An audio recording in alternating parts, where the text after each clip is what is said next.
네, 이낙연 전 민주당 대표가 주도해온 새로운 미래 그리고 민주당 탈당파 의원들이 주축이 된 미래 대연합이 어제 새로운 미래라고 하는 이름으로 공동 창당대회를 열었습니다. 통합이 된 거죠. 하지만 이원욱, 조응천 두 의원이 합류 거부를 선언했습니다. 그래서 좀 빛이 발했는데요. 어떻게 된 사연인지 이분 모시고 좀 이야기 나눠보도록 하겠습니다. 새로운 미래 공동창당준비위원장을 맡았었던 이석현 전 국회 부의장입니다. 어서 오세요. 예, 반갑습니다. 네, 일단 이전부터 좀 여쭤볼게. 새로운 미래 상임 고문을 맡으셨습니까? 안 맡으셨습니까? 아닙니다. 그날 어제 대인 날 네. 이제 저를 이제 고문으로 하겠다고 이낙연 대표께서 하셔서 저는 그냥 평당원이 좋습니다. 다른 좋은 분들을 모시면 고문으로 모시면 좋겠습니다 하고 미리 사양을 했었는데 뭘 발표를 하고 또 이제 그 나가시길래 행사 끝날 무렵 그래서 제가 살금하니 도망 나왔었어요. 표 안 나게. 그런데 뒷모습이 들켰던가 봐. 그래서 말씀할 때 이낙연 대표가 저 이석현 고문님 안 오겠다고 하시더니 도망 나가셨네요 하면서 그렇지만 발표합니다. 발표했었어요. 근데 사실은 제가 그럴 자격도 없고 고문할 자격도 없고. 그럼 맡으실 생각은 없으세요? 그냥 뭐 평당원을 저는 뭐 그렇게 해도 뒤에서 이낙연 대표 얼마든지 도울 수 있는 사람이고요. 알겠습니다. 그냥 호칭은 그냥 위원장으로 하겠습니다. 예, 그러시죠. 뭐. 네, 알겠습니다.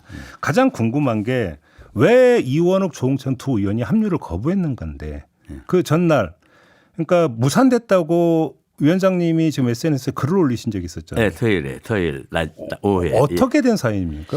뭐가 핵심적인? 그때로서는 그게 맞는 거였습니다. 무산이. 왜냐하면은 우리가 토요일 오후에 이제 일요일 창당대회니까 우리 중요한 분들끼리 다 한양 빌딩 당사에 모여 있었어요. 그런데 전화가 왔었어요. 저 미래대연합 5분의 공동위원장을 대표하는 한 분이 우리 측에 전화를 줘가지고 우리가 오전에 회의를 했는데 우리 5시 각자 제 갈 길을 가기로 했다. 그러니까 이제 공동으로 당신들하고 창당하는 건 안 되게 됐다라고 통지를 해와서 토요일에? 네, 토요일 오후에. 그래서 이제 저희들이 이제 아쉽지만 할 수 없구나. 그럼 독자 창당이다 해서 전부 다 독자 창당으로 새로 이제 준비를 했어요. 그동안은 공동 창당으로 모든 시나리오도 준비되어 있었거든요. 시나리오도 다시 쓰고 또 이제 우리 다 가지고 있던 당 현안도 다시 살펴보면서 검토하고 있었는데 그 사이 살펴보고 있을 때 제가 가만히 생각하니까 우리 지지자와 당원들한테 이 사실을 알려야 할 것 같아요. 당장 내일이 창당되니까. 그래서 제가 트위터에다 올렸어요. 트위터에다 글을 올렸는데 좀 있으니까 또 연락이 바로 왔어요. 올린 지 불과 몇 초 만에 왔어요. 저쪽에서 또 다른 분이 5번 중 다른 분이 전화가 왔는데 뭐라고 하냐면 내가 다 설득을 하겠다. 시간을 좀 달아 같이 오게. 그래서 오후 6시까지는 최종 답을 주겠다. 그래서 삭제하신 거예요? 그래서 내가 바로 이제 그러면 그게 독자 창당이라는 말이 퍼지면 안 되겠잖아요. 그래서 바로 글을 삭제를 했는데 제가 트위터가 팔로워가 25만 명이나 돼요. 맞네요. 그래가지고 근데 그분들이 다 정치 관심층이에요. 제가 축구글 같은 거 올리면 망발을 합니다. 지금 그래서 그래가지고 이제 그 25만 명이 정치 관심층인데 뭐 삽시간에 한 20초 사이에 리트윗이 한 몇백 명이 발생하면서 많은 사람이 봤어요. 그때 막 신문에 보도가 쫙 금세 났대요. 몰리자마자. 그래서 이제 그 세상에 알려줘서 안 된다는데 이게 뭐지 막 전화가 올려오는데 그 전화를 받기가 곤란하더라고요. 우리가 저쪽 얘기를 다 할 수가 없잖아요. 그때 상황은. 그래서 이제 수정글을 올린 게 저쪽에서 대화를 더 하겠다고 하니 기다리고 이랬다 이렇게 올리고. 아무튼 그러면 그리고 이제 우리는 독자 창당 준비했던 것입니다. 그 우여곡절이 발생했던 핵심적 이유가 뭡니까? 그러니까 당명 이런 얘기가 나오는데 그건 그렇게 중요한 문제 같지는 않고. 그러니까 일각에서는 이낙연 대표의 위상과 역할을 둘러싼 이견이 있었다. 이런 이야기가 계속 나오던데. 그는 다른 얘기입니다. 어제 제가 두 분 기자회견을 봤습니다. 이원욱, 조응천 두 분이 기자회견을 보니까 뭐라고 했었죠? 핵심 내용이. 그러니까 이제 그 세 가지 문제를 지적을 했죠. 일단 통합이. 그러니까 흡수통합이다. 흡수통합이다. 한마디로 얘기하면 원칙 없는 통합이다. 이런 얘기예요. 그 참 영혼 없이 몸만 갈 수 없다 그런 얘기. 근데 그것이 다 안 맞는 일입니다. 왜 안 맞는 일이냐면 왜요? 먼저 흡수통합이라는 얘기가 말이 안 된다는 것. 저는요 정치인 한 사람으로서 두 분의 정치적 선택을 존중합니다. 뭐 그렇게 선택할 수 있는 것입니다. 그런데 이제 다만 사실은 사실대로 해야 되니까 말을 안 할 수가 없는데요. 이낙연 대표가 당대표를 안 맡겠다고 했습니다. 이낙연 대표는 그냥 고문만 맡기로 합의되어 있었습니다. 통합 협상 과정에서. 협상 과정에서 저번 5분이라고 할 때 이제 우리가 다 같이 하면 이낙연 고문이고 당대표는 누가 맡기로 되어 있었냐면 안 오신 두 분 있잖아요. 예. 안 오신 두 분인데 한 분이 당대표로 단독 대표로 내정 공동 대표가 아니라 단독 아닙니다. 대표. 단독 대표 내정됐었고 나머지 한 분은 협상 대표로 내정이 됐어요. 대외 협상. 네. 제 이준석 신당과도 협상할까 그러니까 앞으로. 빅텐트를 그렇습니다. 가기 위한, 예. 다 그쪽에서 하기로 돼 있어요. 그리고 이제 뭐 구성비 같은 것까지는 얘기를 안 하겠습니다만 네. 어쨌든 이낙연은 원래 적극적으로 자기가 뭘 해야겠다는 그런 입장이 아니고 나는 그냥 다 내놓고 바치겠다 이런 뜻이었어요. 그래서 본인은 그냥 고문으로 하는 걸로 합의돼 있었다니까요. 그런데 그것이 어떻게 흡수통합이 될 수가 있습니까? 근데 여기서 얘기하는 위상과 역할이라고 하는 거에는 물론 공식적인 부분도 있지만 예. 실제적인 부분들, 그러니까 당의 어떤 그 당의 지배력을 행사하느냐 마느냐 이 문제인 것 같은데. 근데 그것은 이제 이낙연에 대한 지지가 많다 이런 얘기인데 그 이낙연에 대한 지지가 많은 것은 그 많은 걸 장점으로 살려서 같이 할 생각이면 장점으로 살려서 활용할 생각을 해야지 어떻게 많은 지지로 갑자기 없습니까? 그래. 다만 뒤에 있어 달라고 해서 고문하겠다는 것이었습니다. 당대표 앉는다고 했다니까요. 그런데 이제 영혼없는 통합이라 하는데 실은 그 영혼 없으면 그런까지 생각했으면은 처음부터 협상을 안 했어야 되는 것입니다. 근데 협상을 했어요. 뭐 어느 정도 했냐면 당명을 가지고 무려 오랜 시간을 여러 날 끌었어요. 당명 가지고 무려 5번 말이 오갔습니다. 처음에 그쪽에서 원칙과 상식 그걸 당명으로 해달라 그랬어요.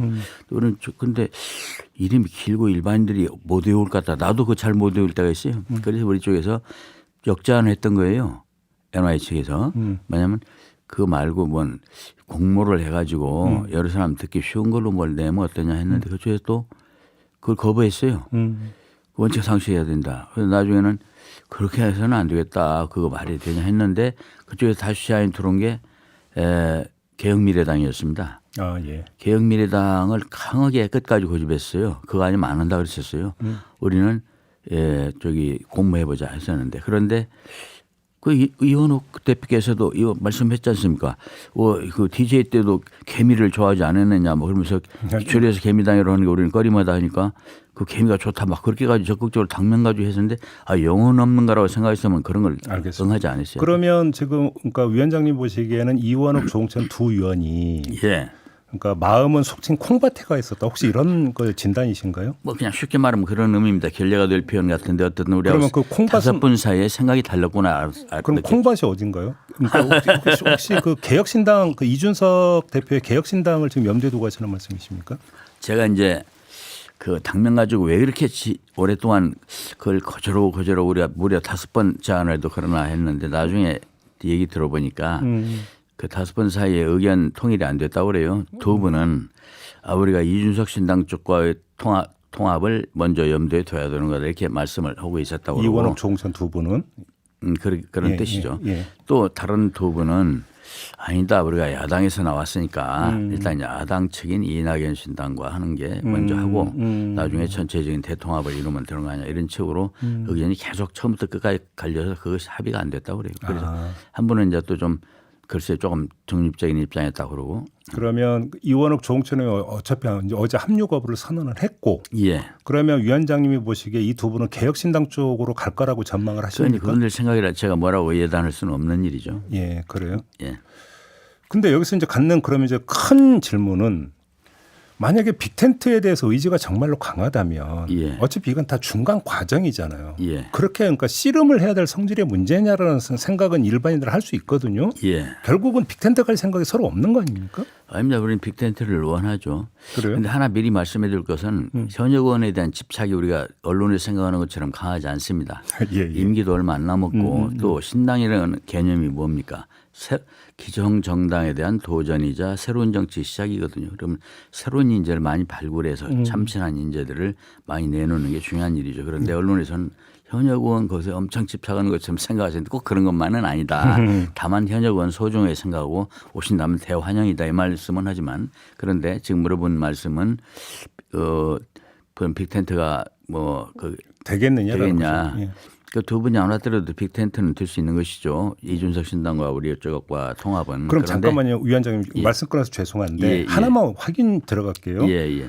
그 이준석 대표가 한 방송에 나가서 예. 그러니까 어떤 그 처리를 요구하는 인사 한 명을 언급한 적이 있어요. 예, 뭐 그다음에 그렇게 들었어요. 허은하 의원은 또 저희 방송에 나와가지고 그 사람은 개혁신당이 혐오를 조장하는 정당이라고 이야기한 사람이다라고 좀 더 구체적으로 이야기를 했어요. 예, 예. 이제 그 분이 지금 새로운 미래에 포함이 되어 있는 것 같은데 이게 혹시 그러면 걸림돌이 될 가능성은 없습니까? 그 아마 그러니까 미래대연합 측을 통해서 누가 글로 미래대연합 측으로 들어갔다 아마 그런 취지인 것 같았어요. 이름도 잊어버렸습니다만. 그런데 저는 그런 문제는 그렇게 중요한 건 아니라고 보고 누구 한두 명이 어디로 가고 안 가고는 그 대통합이라는 역사적 소명 그런 대의와는 그렇게 뭐 그런 걸로 인해서 훼손되는 건 아니라고 봅니다. 걸림돌이 안 될 거라고 보세요. 그렇습니다. 개혁신당도 그러니까 계속 문제 삼지는 않을 거다고 보십니까? 우리는 그런 걸 문제 삼아서는 안 된다고 봅니다. 작은 차이를 문제 삼으면 예. 통합이 이루어질 수 없습니다. 예를 들어 무슨 공약을 정책을 얘기했는데 그게 원래 그러네 이렇게 서로 그래봐요. 어떻게 통합이 되겠어요? 하나 예 말씀. 알겠습니다. 그러면 그 이제 이낙연 대표가 예. 이제 그 총선에서 어떤 위치에서 어떤 역할을 할까지가 이제 가장 관심사인데 일단 예. 첫째 지역구 출마를 하십니까 안 하십니까? 그것은 전에 말씀했던 것이 지금까지 유지되고 있습니다. 말하자면 지역 출마 나는 국회의원할 생각이 없다. 출마 안 하고 선거 지원하겠다는 말이 지금까지 그대로 유지되고 그러리라고 봅니다. 왜냐하면 선거 때 전국 각 지역에서 와서 지원 유세해달라고 그럴 겁니다. 그러면 지원 유세를 다녀야 돼요. 그런데 당대표가 자기 어디에 출마를 하면 그 지역에 묶여가지고 어떻게 전국을 다닐 수가 있겠어요? 아무래도. 근데 이재명 대표는 지역구 출마한다는 거잖아요. 그거는 왜냐하면 위성정당 하겠다는 뜻으로 보이더라고요. 왜냐하면 네. 이 이재명 대표께서 민주당의 비례로 나오면 걷다 대고 정당 투표할 때 정당 투표를 민주당에 대고 할 것인데 지금 벌써 얘기 나오지 않습니까? 모 인사가 비례 위성정당 하겠다고 얘기하지 않습니까? 아, 그래서 예, 예. 그래서 이제 그쪽에 앞으로 이제 당원들한테 지지자들한테 거기다 비례 찍어라라고 이제 말씀할 뜻이니까 본인은 지역으로 나올 수밖에 없는 상황. 근데 오늘 이제 입장 밝힐 거라고 하는데 권역별 그 비례로 가서 병리평으로 돌 거다는 얘기도 있던데. 그렇게 하려고 지금 추진하고 전당원 투표하겠다고 하지 않습니까? 그런데 아니요 전당원 투표는 안 하고 그냥 이재명 대표한테 정권 줘서 이재명 대표가 오늘 입장 정리해서 발표한다는 그냥 투표도 안 하고 네. 어제까지는 투표하는 걸로 전당원 투표라고. 금요일 최고위원회에서 그렇게 정리했어요. 예. 그러니까 저는 그러니까 권역별 병립행이 뭔가 하면은 저런 내용이에요. 47명이 비례여서 아닙니까 총. 예. 그 중에 소수 정당들은 전체를 합해서 이준석 신당이고 우리고 무슨 정의당이고 다 합해서 15석 이상은 가져가지 마라 그 내용입니다. 내용이 30%의 캡을 씌웠어요. 근데 그것은 지금 원래 지금 현행 제도는 준연동형 비례제입니까? 그건 취지가 뭐냐면 그 거대 정당들에다 비례 수 캡을 씌운 거예요. 반대로 가는 겁니다. 그래서 그것은 권역별이라고 뭐 지역별이라는 하는 것처럼 이름만 해가지고 국민 속이는 알겠습니다. 아무튼 그럼 지금 위원장님 말씀을 정리하면 이낙연 대표는 그러니까 지역구 출마해서 지역구에 매이지는 않을 것이다. 그렇게 봅니다. 그렇게 보시고. 예. 그 지금 호남 쪽에서의 반응이 어떻게 나올 거라고 그러니까 전망하십니까? 호남 쪽 조금씩 좀 적은 흐름이지만은 지지가 올라가고 있고요. 네. 우리 호남 민심은 기본적으로 이낙연에 대한 호남 민심은 어머니 마음입니다. 어머니 마음? 이게 뭐냐면 자식이 네. 다른 일 해보겠다고 집을 나가겠다면 되게 어머니들이 말립니다. 네. 집에 있으라 위험하지 않느냐. 그런데 막상 행장을 차려서 집을 나가려고 운동화권 매면 음식 배달이 챙겨줍니다. 지금까지는 이낙연 신당이 없었습니다. 어제 만들어졌어요. 그래서 만든다 안 만든다. 우리들이 보면 기정사실로 얘기했지만 일반 국민들이 볼 때는 구름에 뜬 얘기를 하고 있었던 거예요. 그러니까 알겠습니다. 말렸는데 이제 창당이 됐으니 앞으로 아마 우리가 한 2월 말쯤 가면은 적극적인 지지가 있을 거다 이렇게 생각하고 있습니다. 그러면 최소한 새로운 미래에서 호남 지역구에는 호남 모든 지역구에는 그러니까 공천을 하는 거 맞습니까? 당연한 일입니다. 호남 아니라 다른 지역도 최대한 다 내는 걸 목표로 합니다. 알겠습니다. 혹시 지금 민주당에서 예. 공천 탈락자들이 예. 새로운 미래로 건너올 거라고 그렇게 기대하고 계십니까? 혹시 얘기되고 있는 분이 있습니까? 저하고 통화로 뭐 한 사람 저한테 전화 온 사람들은 10몇 명 돼요. 그런데 열 몇 명? 그렇습니다. 근데 앞으로 이제 봐야 알죠. 그분들이 다 마음이 불안한 거 아닙니까? 왜냐하면 그 전화 통화가 전부 다 이제 그 당적을 바꾸는 내용이었습니까? 정말로? 우리가 어떻게 되어가고 있나 뭐 그런 내용이었는데 왜냐 관심을 표명하는 건데 왜 그러냐면은 저쪽에서 공정한 공천을 하리라고 안 보기 때문에 그러는 것이죠. 비명계 학살이 있지 않겠냐는 불안감들이 다 있어요. 그렇게 볼 수밖에 없는 게 지금까지 검증위원회에서도 그랬고요. 그래요. 그러면 상당수가 지금 새로운 미래로 건너올 거다라고 이제 그렇게 내다보고 계시는 그렇게 거군요. 보고 있습니다. 아, 그래요. 예. 그러면 이제 그 분들은 만약에 건너온다면 만약에 지역구라면 그 현 지역구 이제 그냥 그대로 공천할 계획이신 거고. 그 이제 그때 검토해봐야 알죠. 그렇게 검토해봐야 되는 예. 거고. 아, 그런데 지금 그 여론조사를 보면은 그러니까 지금의 새로운 미래의 어떤 지지율이 예. 그렇게 높게 나오는 것 같지는 않고 이준석 대표의 개혁신당보다도 낮게 나오는 걸로 지금 나오고 있거든요. 지금 그럴 겁니다. 당연합니다. 왜냐하면 이준석 대표께서는 윤 대통령과 맞서는 과정이 그동안에 상당히 몇 달 동안 길었어요. 맞서는 과정이 길었다는 건 국민들 뇌리에 네. 저기는 새로운 당을 판다 인식이 이미 배겨 있었어요. 그런데 이낙연 대표는 맞서는 과정이 지금 무척 짧아요. 네. 탈당한 것도 며칠 안 됐어요. 그래서 국민들 뇌리에 아직 각인이 안 됐기 때문에 그럴 수밖에 없는데 그 저기 이준석 신당은 지금 상당한 그 지지가 또 있는 것 같아요. 네네. 그래요. 그리고 저는 아까 얘기하다 말았는데 아까 이제 신당과 통합 가능성 말씀을 했었는데 신당과 통합을 위해서는 사소한 문제를 떠나야 됩니다. 신뢰관계 형성이 제일 중요해요. 그러겠죠. 이준석 신당과 통합을 위해서 이준석 씨와 이준석 대표와 우리 사이의 신뢰가 중요해요. 옛날에 DJP 하나 오랜 일이지만 네.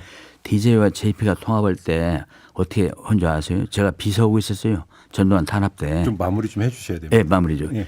그때 저기하고도 우리가 같이 연대했었습니다. 박태준 씨 기억나죠? 아, 예. 그분도 우리하고 같이 연합했어요. 예, 기억납니다. 심지어 그때 그 시절이 어떤 때냐면 동서가 짝 갈라져 있던 때요. 그러니까 보수 극이 박태준 씨였고 알겠습니다. 진보 극이. 근데도 그 해줄 때 뭐냐면 한 1년 이상을 공을 들이더라고요. 옆에서 보니까 신뢰관계 구축에. 신뢰관계 구축이 되니까 뭐든지 풀리다. 그런데 지금 이준석 대표 쪽에서는 맨날 뭘 깨는 소리가 많이 나와요. 그래서 대화도 해보기 전에 알겠습니다. 그래서 좀 그것이 문제다. 네, 마무리 좀 해야 될 것 같네요. 고맙습니다, 위원장님. 네. 이석현 전 새로운 미래 공동창당 준비위원장과 함께했습니다.